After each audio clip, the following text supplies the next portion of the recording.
She ended up with 2 turnovers, 4 assists, 3 steals. All right, ready? Questions for Coach Halls? Coach, I know it was a close game heading into halftime, and then you're able to kind of pull away in the second half. What did you see as the biggest difference there over the final 2 quarters? Turnovers. That's it. I mean, we had 14 turnovers at halftime. We had 1 turnover in the third quarter. That was the whole difference.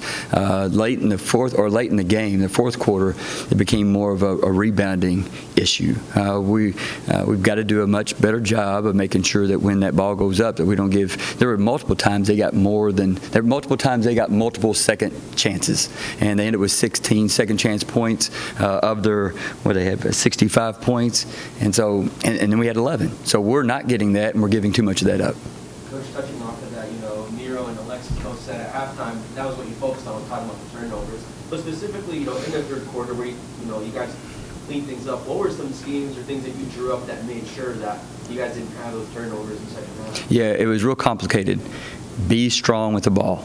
That was it. So we always talk about get 2 eyes on the ball, get 2 hands on the ball, and get 2 feet on the ground. And so we made sure that we weren't trying to make the play before we had possession. And so that was it. They're just making sure that you caught the ball first. You can't run any plays. You can't do anything else if you don't have possession. And so we really focused on making sure we just caught the ball. And that gives you not only an opportunity to make a play, it gives you an opportunity to get fouled. And so we got fouled. We got to the free throw line because we had possession. And so that was we didn't change anything. We did the same things we did in the first half. The difference was we weren't turning the ball over. We were catching the pass and then just being strong with the ball. With Alexis having the little coming out part she had with God knows how many threes there were in the third quarter, I mean, what was working for her, and what did you see from her that really impressed you? Interestingly enough, I think it was her third foul that really triggered her, because when she got the third foul, I said, play through it. Like, she needs to play through it. And I think that gave her a little confidence that she could just keep playing. And I think that was, ironically, I think the foul was the reason that she kind of got on that run. There's still things that all of us have to get better at, but I was real proud of how she just took care of the ball, executed the offense, got to the open shooter. I didn't feel like she forced any shots. Then she had 1 turnover because she jumped in the air to pass again, and we'll make her run sprints on Thanksgiving for that. But other than that, she thought she had a great third and fourth quarter. A game like this where you guys come out for the first punch, they kind of battle back, and then you respond really well. I guess how beneficial is that in coming out on the winning side with a young team like this? I mean, it's priceless, because they need these moments for confidence and for experience. And so as we progress through our non-conference play, the teams get a little bit tougher, and then we get to conference play. And so by the time we get to conference, we need to be seasoned enough. We don't need a whole bunch of easy games. We don't need a whole bunch of too difficult games. We need games like this where we had to come back from a little bit of adversity. And we talked about that actually before the game, about adversity and how we handle adversity. And I was proud of them at halftime because we faced adversity in the first half.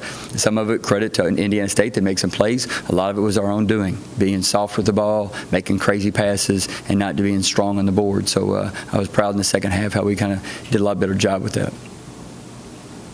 With Merrill, sounded like later in the last game you guys played, maybe fool it with the threes a little bit when she wasn't hitting, but tonight she comes out, goes 4-6. Sounds like you made her shoot like 400 of them. It looks like it paid off. They shoot up not quite 400, but you're close every day, and so I'm fine with them pulling the trigger, but they have to be on balance, in rhythm, and their right shot. Everybody shoots has a different green light, so to speak, and Miru tonight, they weren't in a hurry. She was on balance and she was straight. And so you'll notice the threes that she misses. She tries to give a little bit of extra English to the ball as she releases it. That's because she's off balance. And so tonight I felt like all the shots she took, make her miss, they were all her shots.